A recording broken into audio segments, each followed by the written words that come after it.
Hello everyone, आप सभी को प्रभात का नमस्कार। फिजिक्स वेदा ऑनलाइन क्लासेस में आप सभी का स्वागत है। पिछले लेक्चर में हमने ऑर्डर ऑफ मैक्सिमास की बात की थी। हमने ये जाना था कि स्क्रीन सेंटर के दोनों तरफ कुल मिला के कितने मैक्सिमास पॉसिबल होते हैं और इसकी एक लिमिट होती है। और वो जो नंबर ऑफ मैक्सिमास होते हैं वो डिपेंड करते हैं जो भी आपके सोर्सेज हैं उनकी वेवलेंथ पे, और साथ ही साथ उनके बीच की डिस्टेंस, यानी जो स्लिट के बीच की डिस्टेंस स्मॉल डी है उस पर डिपेंड करते हैं। ठीक है। और ऑब्वियस सी बात है कि दोनों सोर्स की जो वेवलेंथ होगी वो सेम होगी, क्योंकि ये दोनों कोहेरेंट सोर्सेस हैं। ज़रा हम बात करेंगे ऑर्डर ऑफ मिनिमास कि अगर नंबर ऑफ मिनिमास हमें कैलकुलेट करने हो कि टोटल स्क्रीन पे कितने पॉइंट से जहाँ पर डिस्ट्रक्टिव इंटरफेरेंस हो रहा है, जहाँ पर डार्क फ्रिंजेस बन रही हैं, total number of dark fringes आप ऐसा कह सकते हैं। ठीक है, इसको कैलकुलेट करना है हमें।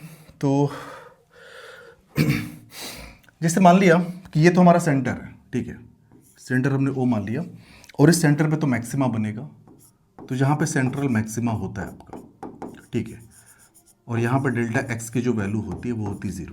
यानी दोनों वेव्स जो S1 और S2 से आ रही है, यहाँ पे कोई पाथ का डिफरेंस नहीं होता, सेंटर इन S1 और S2 के रेस्पेक्ट में सिमेट्रिकल होता है। ठीक है, यहाँ पे जो डिस्टेंस है ना स्क्रीन और साथ ही साथ स्लिट्स के बीच का, वो लेटर सपोज हमने मान लिया कैपिटल टी।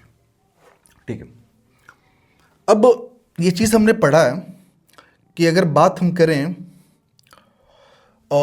मिनिमास की, मतलब डार्क फ्रिंजेस की बात करें, ठीक है, तो उसके लिए जो कंडीशन हमने देखी थी वो ये देखी थी। देखो सारा का सारा कैलकुलेशन फिलहाल हम स्मॉल एंगल अप्रॉक्सीमेशन को लेके करना है। तो पाथ डिफरेंस अब ये लिख सकते हैं कि for dark fringes, for dark fringes कह सकते हो, या फिर मिनिमास की बात कर सकते हो आप, मिनिमास।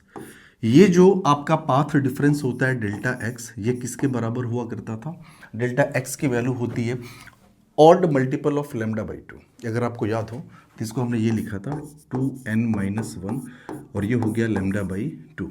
आप इसको थोड़ा सा आप अरेंज करके लिखना चाहे तो ऐसे लिख सकते हैं, delta x is equals to path difference, वो तो हमने कैलकुलेट कर रखा है ना, यहाँ से जाने वाली वेव और यहाँ से जाने वाली वेव। ठीक है, किसी पर्टिकुलर एंगल अगर हम थीटा की बात करें कि जहाँ पे इंटरफेरेंस हो रहा है, तो जैसे ये थीटा डिग्री के एंगल पे कोई पॉइंट है, ये थीटा डिग्री का एंगल है, और यहाँ पे दो लाइट वेव्स आ रही हैं, एक S1 से आ रही है, साथ ही साथ एक वेव जो है हमारी S2 से आ रही है, दोनों के बीच में यहाँ पे इंटरफेरेंस हो रहा है। इस पॉइंट को हमने नाम दे दिया पॉइंट P। ठीक है, तो अगर पॉइंट P पे डार्क फ्रिंजेस बनना है, यानी कि अगर इंटरफेरेंस डिस्ट्रक्टिव होना है, तो दोनों वेव्स के बीच का जो पाथ डिफरेंस है, पाथ डिफरेंस हमने फॉर्मूला से कैलकुलेट किया था, आपको अगर याद हो तो पाथ डिफरेंस ये हुआ करता था हमारा, और ये आपका होता है d साइन ऑफ थीटा के बराबर। यानी path difference d sine theta, इसकी जो वैल्यू होगी वो हो जाएगी odd multiple of lambda by 2। ठीक है, अगर आपको फर्स्ट डार्क फ्रिंज के बारे में पता करना तो n की वैल्यू आपको 1 रखनी पड़ेगी, सेकंड के लिए n की वैल्यू आपको 2 रखनी पड़ेगी। ठीक है, 2 को आप अंदर करो तो ये आपका हो जाएगा n-1/2, और ये आपका हो गया लेमडा।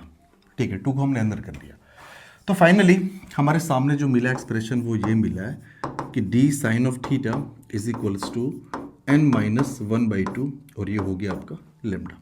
ठीक है, लेमडा को आप नीचे कर लो तो ये आपका हो जाएगा d sine of theta divide by lambda. इधर आपका n-1/2 बचा, 1/2 को इधर कर लो तो ये हो जाएगा प्लस 1/2 इज इक्वल्स टू, इधर आपका बचा सिर्फ और सिर्फ n। ठीक है, अब ज़रा सा इसको देखते हैं, इसको थोड़ा सा हम अलग से कर लेते हैं, ये ठीक है ना भाई। n इज इक्वल्स टू 1 पे first bright fringe, dark fringe की बात हो रही है, n इज इक्वल्स टू 2 मतलब सेकंड डार्क फ्रिंज की बात हो रही है। हमें ये पता करना है कितने नंबर ऑफ n पॉसिबल है, यानी n की मैक्सिमम वैल्यू क्या हो सकती है।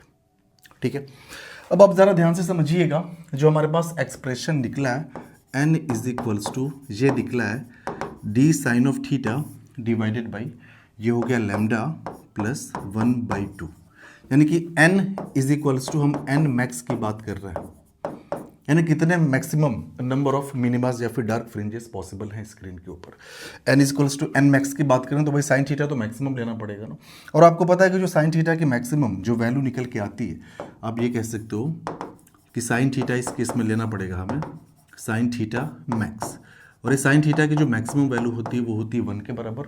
आप यहाँ पे 1 कर दो तो फाइनली आप देखोगे कि n बराबर आपके सामने निकल के आ गया d divide by lambda plus ये हो गया 1/2 के बराबर। ये फॉर्मूला हम बाद में देखेंगे, फिलहाल अभी हमने सिर्फ और सिर्फ रिलेशन आपके सामने निकाला है। और ऑब्वियस बात है कि n की जो वैल्यू होनी है वो आपकी फ्रैक्शन में नहीं हो सकती, इंटीजर होगी, क्योंकि ये नंबर ऑफ फ्रिंज की बात कर रहा है। ठीक है, और नंबर कभी भी आपके, जैसे मान लो कि हम आपसे ये बोलें कि 3.5 डार्क फ्रिंज बनने वाली हैं या फिर 5.5 मिनिमा बनने वाले हैं, तो ये थोड़ा ऑड सा लगता है। एक होल नंबर में बनेंगे जो मिनिमास बनेंगे या फिर जो डिस्ट्रक्टिव इंटरफेरेंस होंगे वो। ज़रा स्क्रीन पे आते हैं हम लोग, जो आपका YDSC का सेटअप है वहाँ पे। ठीक है, YDSC के सेटअप में जो चीज़ है जानने लायक वो ये है कि अब ज़रा ध्यान से देखिएगा भाई, यहाँ पे कहीं जहाँ पे डेल्टा एक्स पाथ डिफरेंस आपका भाई लेमडा के मल्टीपल जब पाथ डिफरेंस हुआ करते हैं, जैसे लेमडा 2 लेमडा 3 लेमडा, उस केस में क्या होता है भाई, उस केस में जो भी वहाँ पे फ्रिंजेस बनती है वो ब्राइट बनती है, मतलब कंस्ट्रक्टिव इंटरफेरेंस होता है। ठीक है, या फिर आप ये बात कर लीजिए, अगर यहाँ से हम डिस्टेंस की बात करें, यहाँ से डिस्टेंस की बात करें, तो ये जो पहली जो डार्क फ्रिंज बनती है या फिर वो जगह जहाँ पे सबसे पहले आपका डिस्ट्रक्टिव इंटरफेरेंस होता है वो आपका 0.5 बीटा पे होता है, अगर आप याद करिए तो। ठीक है, दूसरी आपका 1.5 बीटा पे होगा, तीसरी आपका 2.5 बीटा पे होगा। ठीक है, तो फिलहाल के लिए जैसे path difference n is equals to, आप वहाँ पे 1 करिए, तो 1 आप करेंगे तो 2 - 1, ये 1 हो गया, 1 इंटू लेमडा बाई 2 यानी 0.5 लेमडा। आप बोलोगे कि 0.5 लेमडा, अगर पाथ डिफरेंस आपका 0.5 लेमडा के बराबर है, इसका मतलब कि यहाँ पे आपका फर्स्ट डार्क फ्रिंज बनने वाली है, हम ऐसे लिख दे रहे हैं 1D, यानी first dark fringe. Just centre से ऊपर जाएंगे तो हमने पिछले लेक्चर में पढ़ा था कि सेंटर से दूर जाने पे पाथ डिफरेंस वेव्स के बीच में बढ़ता है। ठीक है, तो ऑब्वियस सी बात है कि यहाँ पे कोई पॉइंट ऐसा मिलेगा जहाँ पे पाथ डिफरेंस जो होगा वो हो जाएगा आपका 1.5 लेमडा के बराबर। भाई n की वैल्यू आप 2 रखिए, जब 2 करेंगे 2 2 4 -1 3/2, यानी 3/2 का मतलब हो गया 1.5 lambda.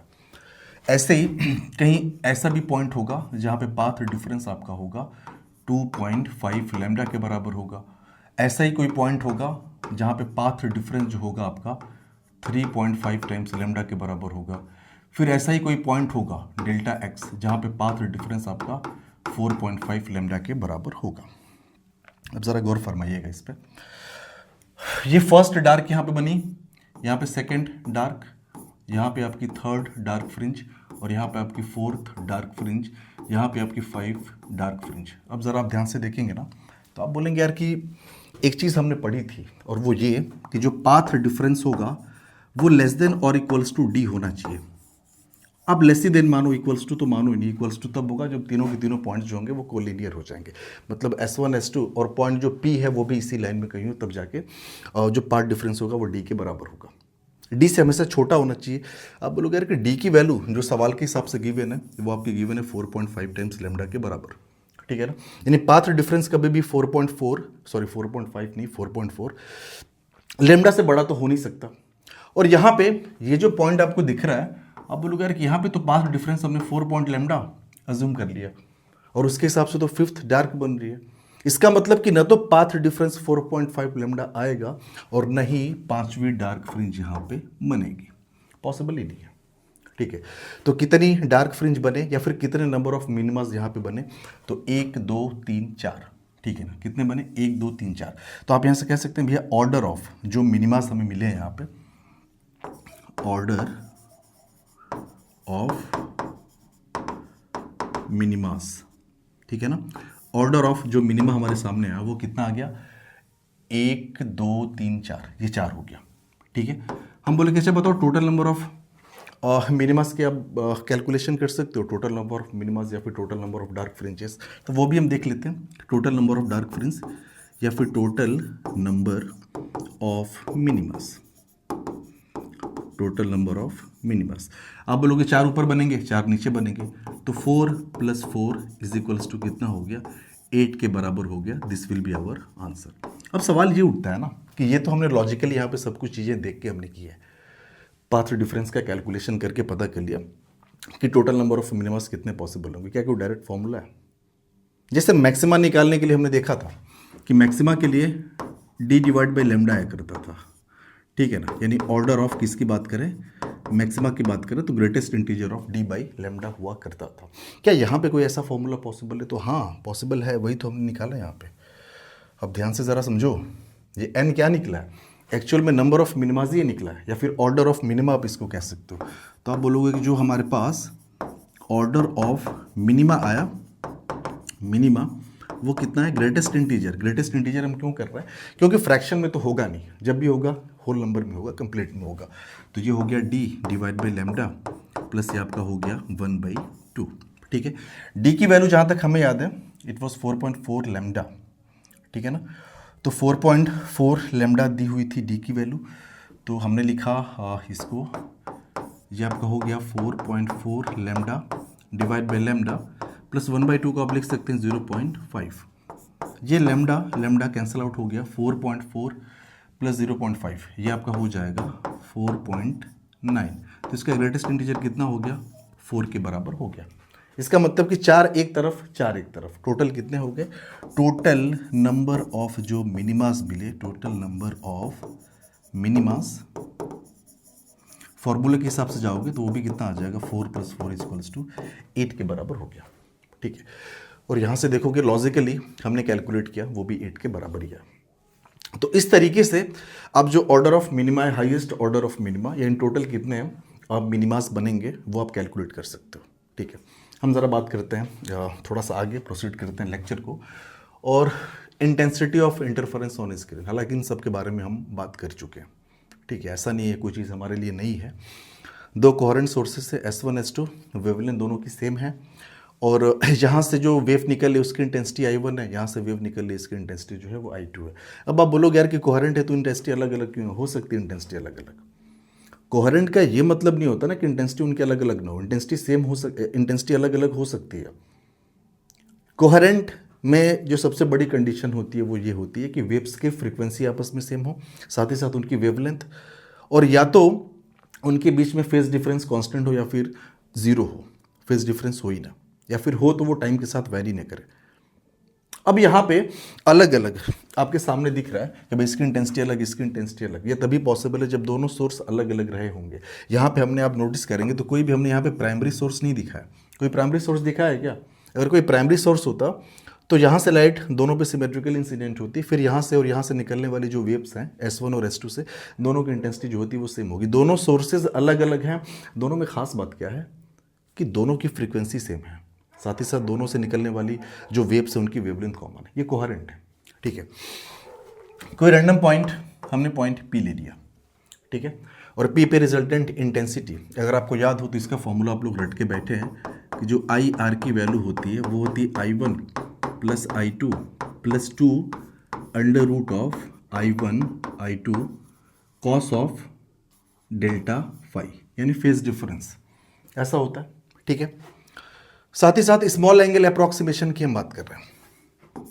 Let theta is very very small, हमने मान लिया कि थीटा बहुत ज़्यादा छोटा है, यानी जो भी इंटरफेरेंस हो रहा है ना वो स्क्रीन सेंटर के आसपास ही हो रहा है, यानी ये जो y की वैल्यू है ये y हुआ करती है, ये y की वैल्यू जो है वो लेस देन कैपिटल D के बराबर है, ये कैपिटल D, ठीक है। तो जब थीटा बहुत ज़्यादा छोटा लोगे ना तो आप बोल सकते हो यार कि इस केस में तो हमने पढ़ा है कि साइन थीटा जो होता है वो तकरीबन आप लिख सकते हो tan थीटा के बराबर, ऑब्वियस सी बात है, लिख सकते हो साइन थीटा बराबर tan थीटा, ठीक है। पाथ डिफरेंस अगर हम आपसे पूछे कि पॉइंट P पे पहुंचने वाले दोनों वेव्स के बीच में पाथ डिफरेंस कितना है, अब वो आप रट के बैठे हैं कि भैया पाथ डिफरेंस डेल्टा x = ये हमने पढ़ के बैठा है कि d sin ऑफ थीटा, ये थीटा डिग्री के एंगल पे पॉइंट P है स्क्रीन के ऊपर, तो d sin ऑफ थीटा। अब बोलोगे यार कि d sin थीटा मत लिखो, आप इसको लिख सकते हो d tan ऑफ थीटा, क्यों? क्योंकि एंगल बहुत ज़्यादा छोटा है, और d tan थीटा न लिखो, tan थीटा को आप क्या लिख सकते हो, tan थीटा को आप लिख सकते हो y डिवाइडेड बाई d, यानी परपेंडिकुलर अपॉन बेस।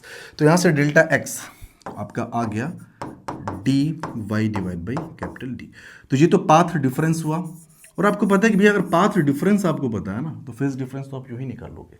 उसका भी रिलेशन आपको याद हो तो आप सब लोग पढ़ के बैठे हैं कि क्या रिलेशन होता है फेज डिफरेंस और पाथ डिफरेंस में। तो phase difference is equals to 2 pi divide by lambda into path का डिफरेंस, ये हुआ करता है। ठीक है, अब डेल्टा फाई कैलकुलेट करके देखते हैं। So delta phi equals to 2 pi divide by lambda, और डेल्टा एक्स की वैल्यू डी वाई, और ये हो गया कैपिटल डी के बराबर है। ठीक है, तो ये हमारे सामने आ गया डेल्टा फाई। ठीक है, अच्छा फ्रिंज विड्थ या फिर बीटा जो हमने एक टर्म्स कैलकुलेट किया था, अगर आपको याद हो तो बीटा हमने देखा था lambda capital D divide by small D के बराबर। ठीक है ना, तो अगर हम बोलें कि small D divide by lambda capital D, आप उसको क्या लिख सकते हो, उसको तुम 1 अपॉन बीटा लिख सकते हैं। इधर रिवर्स कर दो तो इधर भी आप रिवर्स करो। अब यहाँ पे ध्यान से आप समझेंगे तो आप देखेंगे कि small D lambda capital D, small D upon lambda capital D, इसको 1 अपॉन बीटा लिख सकते हैं। सो हमारे सामने मिल गया delta phi is equals to 2 pi. ठीक है, और d lambda capital d by small d को हमने लिख दिया बीटा, और साथ ही साथ यहाँ पे मिला आपका वाई, कि डेल्टा फाई हमने यहाँ पे लिख रखा है। ठीक है, अब डेल्टा फाई की वैल्यू आप यहाँ पे पुट कर दो, जो भी हमारा इक्वेशन निकल के आया था। इक्वेशन क्या है, सॉरी एक बार देख लेते हैं टर्म्स हमारा, 2 pi by beta into Y. Okay, so ये आपका हो जाएगा I R is equals to I1 plus I2 plus 2 under root of I1 I2 cos of, और डेल्टा फाई हमने निकाला है 2 पाई वाई बाई बीटा, तो ये आपका हो गया 2 पाई वाई डिवाइड बाई बीटा। ये बीटा के टर्म्स में हमने यहाँ पे एक्सप्रेशन निकाल लिया, तो इसमें आप थोड़ा सा ताज्जुब नहीं करेंगे कि यार ये क्या निकाल दिया हमने। इन टर्म्स ऑफ बीटा हमने निकाला resultant intensity at any point on the screen. ठीक है, और क्या क्या चीज़ें हम यहाँ पे देख सकते हैं। अच्छा एक बात बताओ, ये y बराबर अगर बीटा हो तो यहाँ पे फर्स्ट ब्राइट फ्रिंज मिलती है, फर्स्ट ब्राइट फ्रिंज यानी फर्स्ट मैक्सिमा, और फर्स्ट मैक्सिमा जहाँ पे मिलता है ना, तो मैक्सिमा पे जो भी इंटेंसिटी होती है वो मैक्सिमम होती है, और आपको याद हो तो वो आपका था under root I1 plus under root I2 इसका होल स्क्वायर, यही हुआ करता था ना।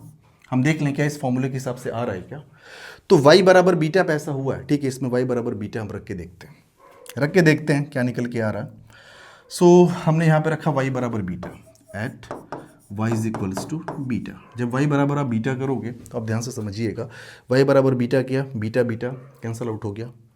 ठीक है, बीटा बीटा कैंसिल आउट हो गया, बचा सिर्फ 2 पाई, कॉस 2 पाई की वैल्यू होती है +1। ठीक है, तो मैक्सिमम मिल गया ना, तो आप बोलोगे at y equals to beta, ये आपका हो जाएगा cos of 2 pi, cos of 2 pi आपका होता है +1। ठीक है ना, इसको हम कर ही दे रहे हैं फिर से, I R is equals to I1 plus I2 plus 2 under root I1, और ये हो गया I2 कॉस ऑफ ये 2 पाई, और y को हमने बीटा माना है ना, सो बीटा डिवाइड बाई, पहले से एक बीटा था, बीटा बीटा कैंसिल आउट हो गया, कॉस 2 पाई की वैल्यू 1 हो गई।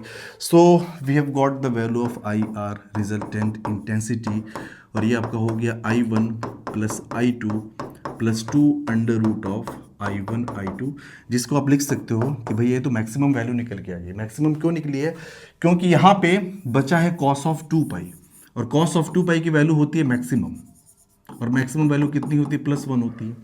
ऑब्वियस सी बात है, +1 से ज़्यादा कॉस हो नहीं सकता।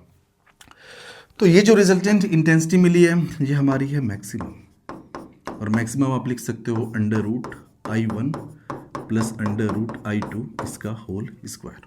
ठीक है, तो आप अगर ध्यान से समझें तो आप इसमें ये वाला जो एक्सप्रेशन है ना हमारा, इसमें y बराबर बीटा करो, 2 बीटा करो, 3 बीटा करो, बीटा के आप मल्टीपल करेंगे ना, तो उस केस में हमेशा जो इंटेंसिटी होगी वो मैक्सिमम निकल के आएगी, that will be under root I1 plus under root I2 का होल स्क्वायर। ठीक है, अब ज़रा एक चीज़ और जान लेते हैं कि भैया जहाँ पे पाथ डिफरेंस, मान लो कि ये कोई पॉइंट है, यहाँ से हमने ले लिया y, हमने यहाँ से मापा ये y, और यहाँ पे कोई पॉइंट है, और यहाँ पे ये जो डिस्टेंस है y, ये आपकी है 0.5 बीटा के बराबर। अब हमने पढ़ा है कि 0.5 बीटा पे फर्स्ट डार्क फ्रिंज मिला करती थी, आपको अगर याद हो first dark fringe y equals to beta पे जो है वो मिला करती थी। ठीक है, तो यहाँ पे आपकी मिलेगी फर्स्ट डार्क, और जब डार्क मिलेगी तो ऑब्वियस सी बात है डार्क पे जो इंटेंसिटी होती है वो मिनिमम होती है, और मिनिमम इंटेंसिटी ये हम लोग पढ़ चुके हैं under root I1 minus under root I2 का होल स्क्वायर। ठीक है, अब देखते हैं उतना निकल के आ रहा है क्या। तो y बराबर 0.5 बीटा यानी 1/2 बीटा रखना है हमें, चलिए इधर ही इसी में करते हैं। सो हमने लिखा एट y इक्वल्स टू, ये आपका हो गया 0.5 बीटा। 0.5 बीटा ना लिख के आप लिखिए बीटा बाई 2। उस केस में जो आई आर होगा रिजल्टेंट इंटेंसिटी, ये आपका हो गया I1 plus I2 plus 2 under root of I1 I2, और ये हो गया कॉस ऑफ 2 पाई, और ये हो गया बीटा बाई 2, बीटा बाई 2, और साथ ही साथ पहले से ऑलरेडी एक बीटा पड़ा हुआ है, so this is our beta. Beta beta cancel out हो गया, 2 से 2 कैंसिल आउट हो गया, ठीक है। कॉस पाई, और कॉस पाई की वैल्यू तो -1 होती है और सबसे मिनिमम वैल्यू है ना, तो आप बोलोगे यहाँ पे इस केस में ये वाला जो टर्म है ना वो मिनिमम निकल के आया है, और मिनिमम कितना निकला है -1, यानी कि सारी की सारी इंटेंसिटी मिनिमम हो जाएगी। तो ये जो रिजल्टेंट इंटेंसिटी हुआ करती है उसको आप लिखिए मिनिमम, क्योंकि मिनिमम है, और ये आपका हो जाएगा I1 प्लस I2, ये -1 होगा तो माइनस पहले लगा दो, 2 under root of I1 I2, ठीक है। सो हमारे सामने मिल गई I minimum equals to under root I1 minus under root I2 इसका होल स्क्वायर। तो आप देखेंगे तो ये जो हमने इंटेंसिटी का formula in terms of y या फिर in terms of beta calculate किया ना, यहाँ भी सारी चीज़ें जस्टिफाई हो रही है। जहाँ भी डार्क फ्रिंज बन रहा है वहाँ पे इंटेंसिटी मिनिमम है under root I1 minus under root I2 का होल स्क्वायर। जहाँ भी ब्राइट बन रहा है ना वहाँ पे इंटेंसिटी मैक्सिमम है, and that is under root I1 plus under root I2 का होल स्क्वायर, ठीक है। अब ज़रा हम बात कर लें कि क्या हो अगर I1 और I2 दोनों आपस में बराबर हो। ये सब भी हम जानते हैं, I1 I2 आपस में बराबर हो जाएगा, तो I1 बराबर I2, और बराबर हम मान लेते हैं I नॉट के, ठीक है। इस केस में जो भी आपका I मैक्स होगा, I मैक्स आपका हो जाएगा ये under root I not plus under root I not, 2 under root I not यानी 4 I नॉट हो जाएगा, और 2 का स्क्वायर 4, और अंडर रूट I नॉट का सिर्फ हो जाएगा I नॉट, और I मिनिमम की अगर बात करें तो वो आपका हो जाएगा 0 क्योंकि माइनस हो रहा है ना वहाँ पे। तो ये एक यहाँ पे हमने कंडीशन लगा के भी चीज़ें देख ली। अगर आपको चीज़ें पता हो तो एक फॉर्मूला हमने पढ़ा था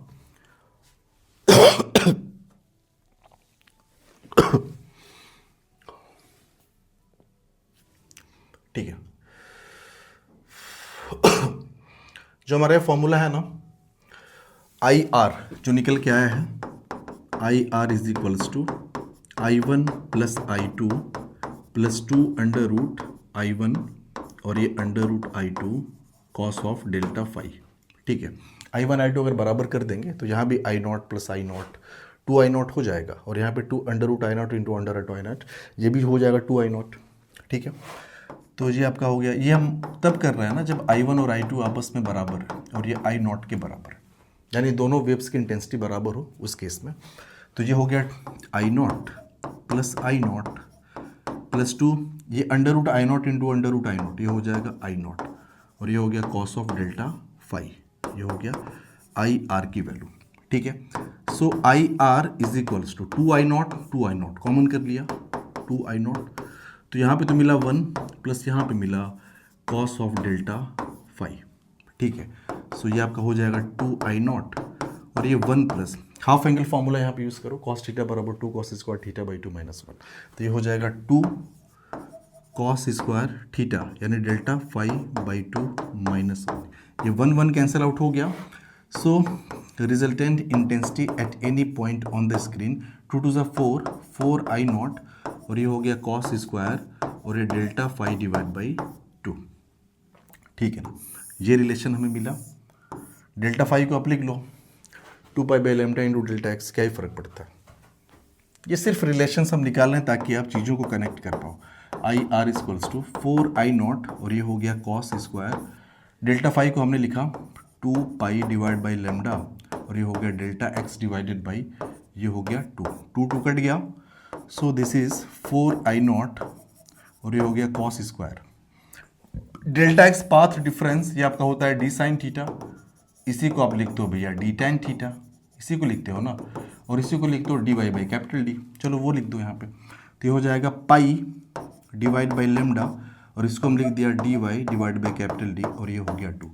अब आप ध्यान से देखेंगे लेमडा और ये capital D divide by small D, ये तो बीटा हो जाएगा, ठीक है। सो ये आपका हो गया 4 I नॉट कॉस स्क्वायर, और ये हो जाएगा पाई और यहाँ पे बचा है Y, so pi Y by ये हो गया 2 और ये हो गया बीटा।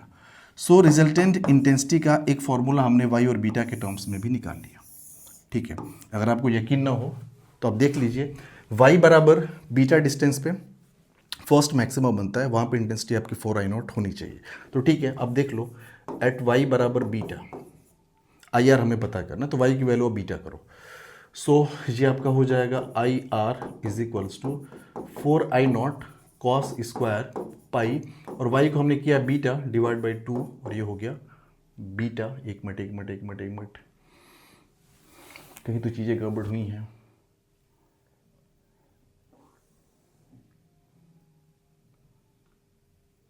अरे यार ये 2 तो कट गया था ना, सॉरी ये 2 कट गया था, ये 2 है कहाँ, ये हमने भूल गया था यहाँ पे दिखाना, ये 2 नहीं है, सॉरी। ठीक है, बीटा से बीटा कटा, पाई, कॉस पाई की वैल्यू होती है -1 और जो कि स्क्वायर लगा है तो वैल्यू हो जाएगी +1। तो ये आपका I R is equals to हो जाएगा 4I0। भाई ऑब्वियस सी बात है, मिल गया जो मिलना था हमें। आपको डाउट हो रहा है तो कोई दिक्कत नहीं, y बराबर 0.5 बीटा यानी बीटा बाई 2 पे आप देख लीजिए, हमने y बराबर बीटा बाई 2 पे पता किया था कि फर्स्ट वाला डार्क बनता है, मतलब फर्स्ट मिनिमा बन रहा है और वहाँ पे इंटेंसिटी 0 होनी चाहिए। तब तो करके देखते हैं इसमें। तो ये आपका हो गया I R is equals to 4I0 और ये हो गया कॉस स्क्वायर पाई, और y की वैल्यू हमने किया बीटा डिवाइड बाई 2 और ये हो गया बीटा। ये beta beta cancel, cos pi by 2 की वैल्यू होती है 0, तो ये आपका फाइनली आई आर की वैल्यू क्या हो गई 0। तो आप देखेंगे फॉर्मूला जस्टिफाइड है सारे के सारे। ठीक है, तो सिर्फ और सिर्फ हम रिलेशनशिप्स के साथ खेल रहे थे यहाँ पे ताकि आप चीज़ों को कनेक्ट कर पाएँ। ठीक है, कि चाहे आप y के टर्म्स में मैक्सिमम मिनिमम इंटेंसिटी कैलकुलेट करें स्क्रीन सेंटर पे, या फेज डिफरेंस के टर्म्स में कैलकुलेट करें, पाथ डिफरेंस के टर्म्स में कैलकुलेट करें, जहाँ पे मैक्सिमा होगा वहाँ पे इंटेंसिटी हमेशा √I1 + √I2 का होल स्क्वायर आएगी, और जहाँ पे मिनिमा होगा वहाँ पे इंटेंसिटी √I1 - √I2 का होल स्क्वायर आएगी। और दोनों अगर सेम हो, I1 I2 I0 के बराबर हो, तो मैक्सिमा पे 4I0 और जहाँ पे मिनिमा होगा वहाँ पे 0। तो फिलहाल आज के लिए लेक्चर में बस इतना ही। हम लोग अगले लेक्चर से कुछ सवाल पढ़ेंगे थोड़े से ट्रिकी टाइप के आप कह सकते हैं, या फिर कुछ ऐसे सवाल जहाँ पे ये जो हमारा अप्रॉक्सीमेट हमने एंगल, स्मॉल एंगल जो अप्रॉक्सीमेशन लगा है वो काम नहीं करता, तो उन सवालों को हम कैसे डील करेंगे, हम मिलेंगे अगले लेक्चर में। Thank you, have a good time.